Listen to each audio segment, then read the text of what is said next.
So this is the first ever, I believe, orientation for the Sustainability Commission. So it's drum roll and lots of claps.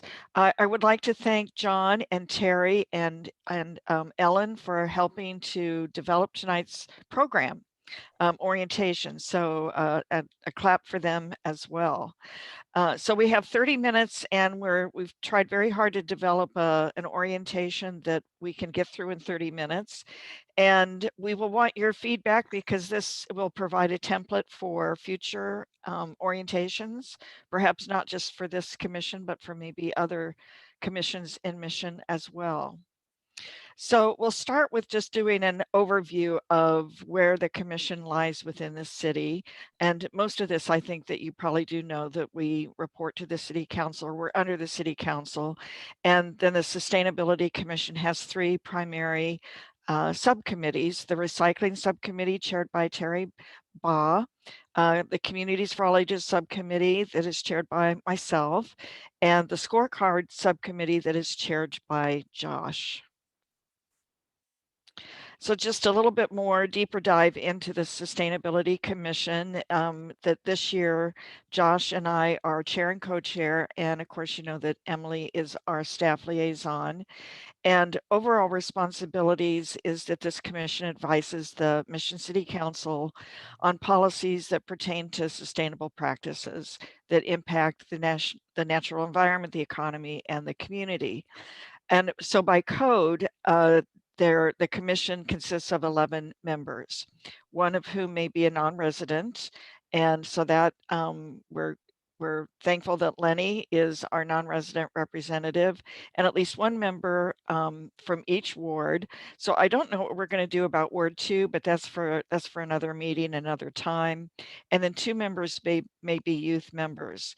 And I might just add at this point that the youth members came out of the Communities for All Ages self-assessment that the city did several years ago to look at ways to really embed voices of all ages in city policy and actions. So that that's kind of a cool thing that resulted from the Communities of All Ages involvement. So we have the mission that was developed by this commission 2 or 3 years ago, and earlier this week, or maybe it was last week, I've kind of forgotten, when I sent the document that this commission worked on 2 or 3 years ago that we'll be looking at more closely when we engage in strategic planning. But this group adopted the mission to advocate for policies and actions that encompass people, planet, and prosperity, the 3 Ps, in order to incorporate sustainable practices in our city. So as you know, we meet the first Monday of each month at 6:30. And if you haven't looked at the Sustainability Commission's webpage, please do so because there's some really great information there. It includes all of the agendas, the minutes of the meetings, the bylaws, and a whole host of other materials that the commission has put together over the last several years. So I do encourage you, and I even encourage myself to take out time to look through those. So the budget, and I may call upon Josh to help me with this, that there's, as the council is looking at developing their budget, they ask each of the subcommittees to look at budget items that that we may need to request in as we approach the next fiscal year. We have actually on our commission agenda tonight a couple items related to the budget, but there is a process that we go through to think about what budget items that we will request for the Sustainability Commission. And agenda setting, I'm kind of still feeling my way on this, but I think that we do request people let myself and Emily and Josh know at least a week out before each meeting if you're wanting an agenda item, so that we can incorporate that and then really adjust the full agenda so that each item, particularly if it's an item of substance. Of course, all of our items are items of substance, but if something requires a little bit more discussion or thought, that we can really look then at the agenda as a whole. So, so a week out, just email or call Josh, myself, or Emily on agenda setting. And then with strategic planning, the commission underwent a really cool, it was before my time, but I saw their product of the strategic plan that was very comprehensive, very sophisticated. That was, I think, 3 years ago, might have been 2, but it's time to engage in an update of the strategic plan. We began to talk about that at the last commission meeting. We'll talk a little bit more about that tonight. But look forward to engaging in a strategic planning process again sometime this summer when we're back in in-person meetings. So Josh, anything that I either missed or stated incorrectly that you would like to add? That was excellent and a great overview. There are a couple items I do want to expand on. We are all volunteers. And so thank you for your time volunteering and your commitment to the city. And for the budget, we do have set aside every year a $5,000 budget for the Sustainability Commission itself. That's for our own expenses that we have the power to vote on and choose how to spend those monies.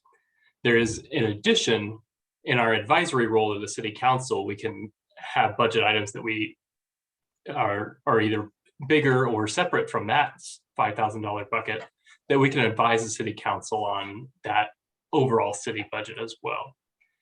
As far as the agenda setting, we want ideas from every single member here. It's not one person running the show. It's not anything like that. It is truly a commission of volunteers and staff also. As far as community members go, whether you hear an idea from your neighbor or it's from yourself, we're open to having those agenda items come from anywhere. And please don't feel scared to send a note out to Kathy and me and Emily or whoever to get something on the agenda. We're happy to entertain all ideas. Great, thanks, Josh. Josh is the longtime member, so I rely on him a lot in this capacity.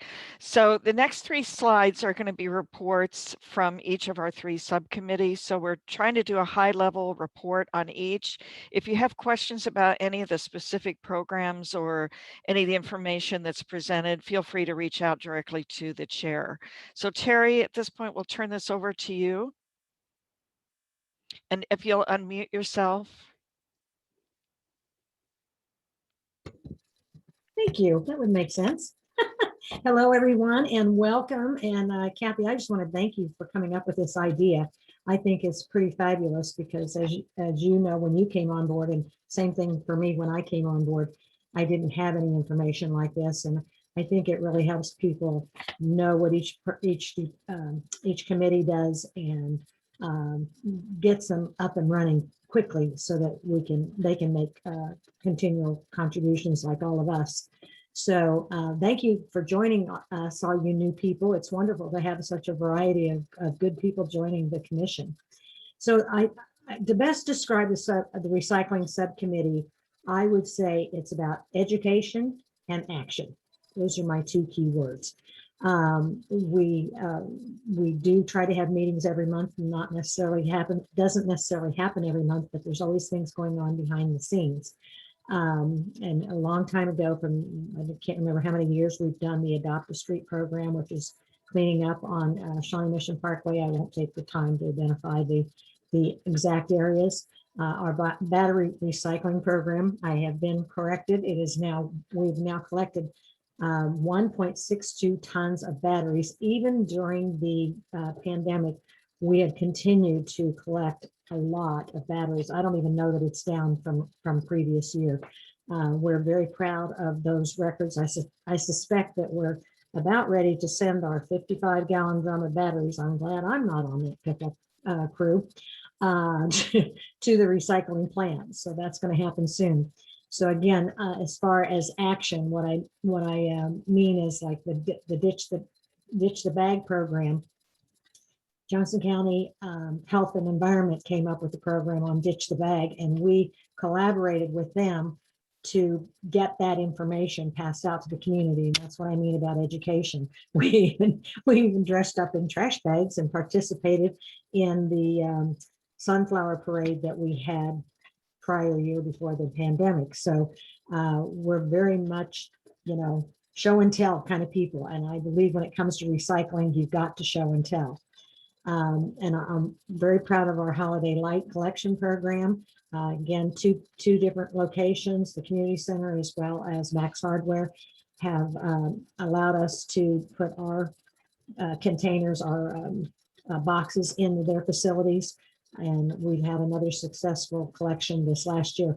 Ironically, when I was in Max this last week, Kelly told me that people are still bringing lights in. I said, if you'll save them and collect them once a month and then call me, I'll just come pick them up and I'll hold them till Christmas. So I think that's good. We're getting the word out, which is all of that advertising is, again, it's all about the education and action. Our smart recycling door hanger, I think all of you have seen it and have know what we've done. I guess that's for a later time. We hung the recycling, the hangers on 3,000 doors, all by moi, all of us on the committee, door to door, and got a lot of exercise in. Andy did. How many did you do, Andy? A lot. Yeah. So that it was very successful, and I'm very proud of that project. We received a grant from Waste Management to get those printed, so it was no expense to the commission. And we still owe Waste Management a picture. We've got to take care of that. And the smart recycling video, I am sorry we've had trouble getting into the community center, but we have our final meeting is May 11th, and then we will shortly after that we'll be ready to publish the whole smart recycling video that hopefully will be able to be accessed through our website, which is going to be really cool. It matches hand in hand with the door hangers exactly. We address each item on the door hanger in exactly the order that it's printed, so that people can look at their door hanger and follow along on the video to get a show and tell opportunity. And just some of the events that we've done in the past, the Earth Hour at Broadmoor Park, if any of you are familiar with, it's basically a lights out for 1 hour, and it's held all across the United States and other countries. I don't remember how many other countries. And we have participated in that. We didn't last year, and we missed it this year just because, well, still wouldn't have been good with the pandemic. But it's just an opportunity to get together. Again, we bring all of our recycling show and tell items, and so people can see firsthand all the opportunities that they have to do, where all they can do their recycling, but also participate in a national and international event by turning out the lights for 1 hour. And it's kind of a fun event. I'm sure we'll do it next year. One of the things that's been extremely successful was our recycling game that was designed by our previous chair.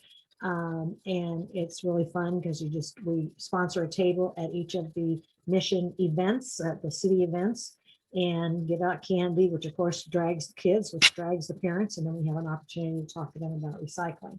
So that's been extremely popular. And we did our composting workshop last year, not again, year before the pandemic. And I'd like to see us do one again. And hopefully we're going to be starting a composting, curbside composting in the city of Mission very soon. That's still a little bit up in the air, but I'm hoping that's going to happen. And we really are going to focus all the next year in inviting all of the Northeast Johnson County cities to participate in an environmental fair. Prairie Village used to hold one, but it got so big they couldn't handle it anymore. So we're going to take it on, but we're going to invite other people to collaborate with us and hold a major multi-city environmental fair, which I think will be wonderful. Again, back to the whole education thing. So if anybody has any questions, I'd be happy to answer them. Great. That's I just encourage folks, if you have questions, to email or call Terry after this meeting. I know she's very accessible, and thank you for such a great report, Terry. Thank you. John has agreed to present for Communities for All Ages. So thank you, John. Sure. Well, the Community for All Ages subcommittee is essentially looking at the goals established by the city in 2016 that deals with the Communities for All Ages toolkit. Community for All Ages was a program established by MARC, the Mid-America Regional Council, to help cities through their efforts to essentially make their community a community for all ages, just as the title says. In 2030 and 2030, there are going to be almost 500,000 baby boomers over the age of 65, and then millennials will count in the number of 633,000. So the cities have a challenge to develop programs and make themselves accessible and available and focused towards people of all ages. So Mission was a pilot city to help work through a toolkit that was established in 2013. So it's been around for 8 years now. There were two cities in Missouri, 2 cities in Kansas. Mission was right in on the start as a pilot community. And I think Emily's been involved since day one. MARC established a toolkit which helps cities then work towards becoming a community for all ages in 6 different areas. And you can see those topic areas at the bottom there. The public outdoor spaces is just a means to maximize the use by outdoor spaces and buildings by all residents. The housing and commercial development is making all those things age-friendly, make housing, make commercial development age-friendly. Transportation and mobility is meeting the needs for all people. Social inclusion is making sure that residents know that they can be involved in their community as far as input and participation. Somewhat similar is civic participation and employment. In that sense, the city is to make sure that all residents are aware and informed of those opportunities. And then health services is intended for the city to design all services that focus on community or specifically health, so they address all residents. Well, the city of Mission put together a goal sheet, if you will. You can see where they led a self-assessment, and in 2016, then established that goal and obtained a silver level. The program was designed to award 3 levels of achievement, and that would be bronze, silver, and gold. And then in 2017, the City of Mission received the gold level recognition. And a requirement for that, for gold, was to meet the requirements of progressive of bronze, silver, and gold. And in order to maintain the gold status, the city has to review and update these goals that were established in 2016. So our subcommittee now is looking at those goals and updating those, looking at points of achievement, points for improvement, identifying what agent or what city department, what person, just establishing a program, a means to make sure that the city is still on track to maintain and even improve their gold status. And that is essentially what Community for All Ages is, and what our subcommittee's assignment, if you will, is to make sure goals are met and improved upon. Great report, John. Thank you. That's all. Thank you so much. So we'll move now to the scorecard.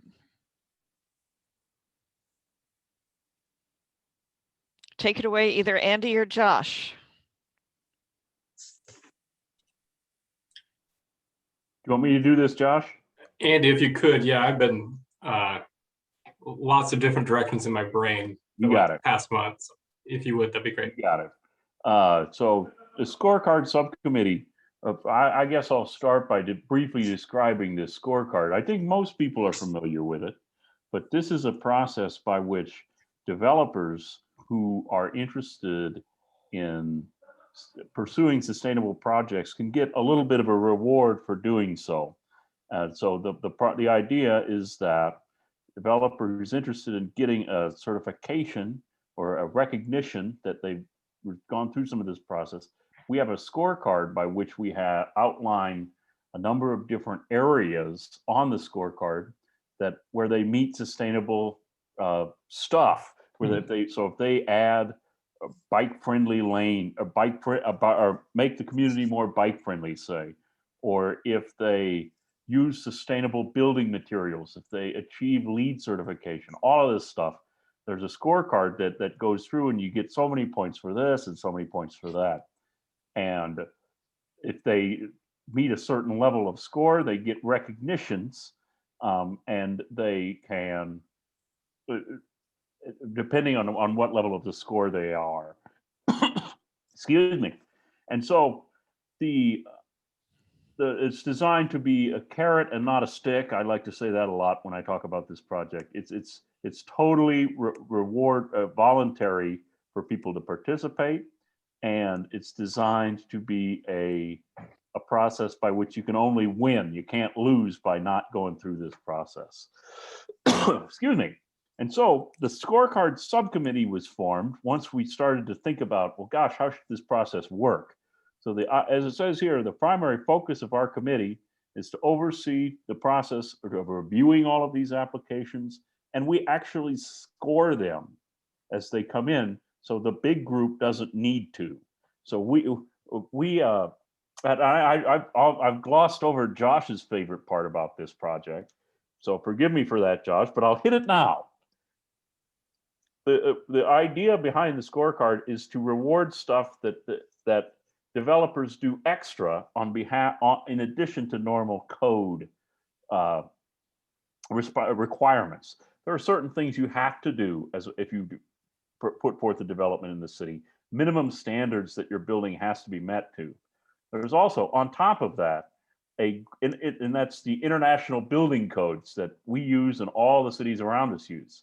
On top of that, you can have a slightly higher standard. That's an international green building code. And so this project is designed, the scorecard was designed to try and hit those additional extra stuff. So if you take extra measures that are above that normal required thing and hit that green level of code requirements, then you would get rewarded through this process. So, and this, our committee looks at an initial application and actually goes through and assigns scores and numbers. And once we've done that, we bring that back to the entire Sustainability Commission for them to review. That's really the primary purpose of this subcommittee in my mind. And so because of that, we only meet when there's a project to meet about. So if there's not really a project or that requires some action, then we don't usually meet. In addition to facilitating the scoring of the process, we actually, with our most recent one, we're doing a little bit of work around the awarding of the awards itself. So helping to design the plaque and to set up the times and work with Emily and others at the city to get them what they need to have a nice happy party at the end of this, so that everybody can get recognized and that we actually get the benefit of the process, and the people who have gone through it are rewarded with a plaque at the end. I think I hit everything in there. What else does it say on this slide? I think that was an excellent overview. Yeah, And Josh gave a thumbs up, so that's good. there's your, I think that you met the silver level or the gold level on that, Andy. Good. So we have a final, Winging it, not bad. Go ahead, guys. yeah, it's very, thank you so much. It was great. So Josh is going to talk about emerging opportunities that just kind of pop up for the commission. Yeah, thanks, Kathy. I'm Josh Thede. I'm the vice chair this year. So helping out, support Kathy and everything she's doing as chair. And the last thing we wanted to touch on is what amazing things lie ahead. And the world is our oyster. We have lots of great stuff coming ahead. There's a local movement here in Kansas City called Climate Action Kansas City. And they have just released a playbook of, well, it's not a playbook. The playbook was last year. The new is a actual plan, how to get this plan into action. And we had a special meeting a week ago with the City Council and Sustainability Commission and the other commissions to see just an introduction to this plan and where it may go from here. So that's exciting possibilities. There's also Kathy and I both are sitting on the Mission Comprehensive Plan Steering Committee that is thinking about 10 years out what mission can look like and developing a comprehensive plan for the transportation and for the land use planning and for the natural resources planning and going to be an all-encompassing document to really lay out a strategic plan for the whole city. And lots of participation in events. We have been limited what we can do the last year and a half with COVID-19, but we are excited to get out there. This group has a really strong tradition of being excellent volunteers and showing up and volunteering at almost every single city event. It's pretty inspiring what the Sustainability Commission has participated in the past. So as Kathy said, that 2-page PDF that has some of the mission and the vision of the Sustainability Commission is a great resource of where to go. Where focus is everything from the big materials and waste stream that Terry talked about to budget allocation review and policies with the city level to maintaining our natural resources and education and community. There's a lot of different buckets where sustainability hits on the social and the people. It hits on the prosperity and the health, economic health of the city and the planet and the environment. So it's important that any decision we're making has all three of those lenses incorporated with it to be a sustainable decision. So that is a couple things, and we're open to big dreams, like I said, with the agenda part as well. We're excited that you're joining us and a part of the Sustainability Commission. Welcome aboard, and we got work to do, so let's dig in. So we welcome your feedback on this orientation. I think in the future we'll try to arrange this so we have a little bit more time than cramming all of this excellent, wonderful information into 30 minutes. So please do give us your feedback on what you think would have been helpful to include. We want to hear from you. So, and believe it or not, we got done within 30 minutes. So I think we have a minute to spare. And we may need this time for me to figure out how to stop sharing and for Emily to get everything up for the meeting. So thanks again to John and Ellen and Terry for your wonderful help to develop this orientation. And I give a shout out to Laura Bogue, who's a colleague of mine at Mark, who created this wonderful slideshow, which we're going to talk about a budget item later. So thanks, everybody. So I'm going to try to figure out how to stop sharing. Kathy, can we take questions now? I mean, I think if we have any, I think it might, well, it's Sure. on people's minds. I don't know if what we said was confusing or if anyone has any thoughts about what they just heard. Absolutely. Does anybody have a question or comment? I have a